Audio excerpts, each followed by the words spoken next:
როგორ ხართ? არაფერი უხდება ზამთარს ისე, როგორც ცხელი გემრიელი ჩაი. როგორ ჩაი არა ახალმეწელმა.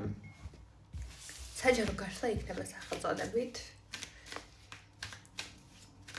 თქვენს გარდა ვინმეს წერს თქვენ შემოქმედებული ადამიანი? არის თქვენ? არა. ეგრევე არა. ანუ ეგრევე არ მოდის რომ არა. არის თქვენი ერთგული, მას არ აქვს ის ფაქტორი, რომ რაღაცეებში დიდი ხანი უნდა ფიქრს, ცოტა ცაცადეს და ურთიერთობას დაასტაბილურებს. ამჟამად რა ფონია თქვენს შორის? უფრო დეტალურად რო განვიხილოთ ეს გაშლა თქვენზეა თუ არა.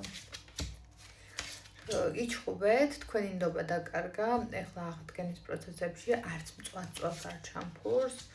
თითქოს ნეიტრალური გიჭირავთ, თვითონ მეგობარსაც კი გიწოდებთ შიგადაში შეიძლება რაღაც მეგობრობის არკანში. აი თითქოს აი მეგობრობის სიტუაციებში მეგობრულად და აი თითქოს მეგობრად რო არ აღიქონს და აი გასამართლებლად ეს ყველაფერი იმის რომ მეგობარი არ ხარ მისი. ხო რა. რთული სიტუაციებია ფონს, მაგრამ გახვალთ რა. გახვალთ ამ ფონს, იქნებით ამ ფონსში და უკეთესი მონაცემებით იქნებით უფრო კარგად ვიდრე ოდესმე, მაგრამ თან რა არის, აი გეშინიათ გამოხატოს რა. ანუ ეს აი მაგისი ენერგია არა აქვს, რომ რაღაცა გამოხატოს.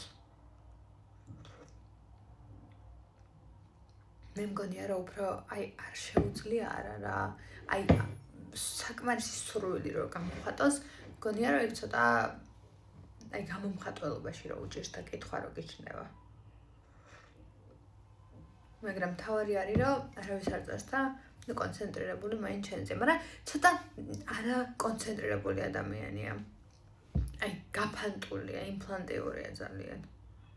პირადი კონსულტაციებისთვის შეგიძლიათ მომწეროთ პირად შეტყობინებაში. მადლობა რომ ისმინეთ და იმისთვის რომ დამიბრუნდეს ეს გაცემული ენერგია, რომელსაც ვიდეოებში ვდებ თქვენს გამო, დამილაიქეთ, გამოიწერეთ ჩემი გვერდი და 2026 წელს ჩემი მიზანია რომ 100,000-მდე ავიდეს ჩემი გამომწერების რაოდენობა და ძალიან მინდა რომ ეს სურვილი ამიხდეს.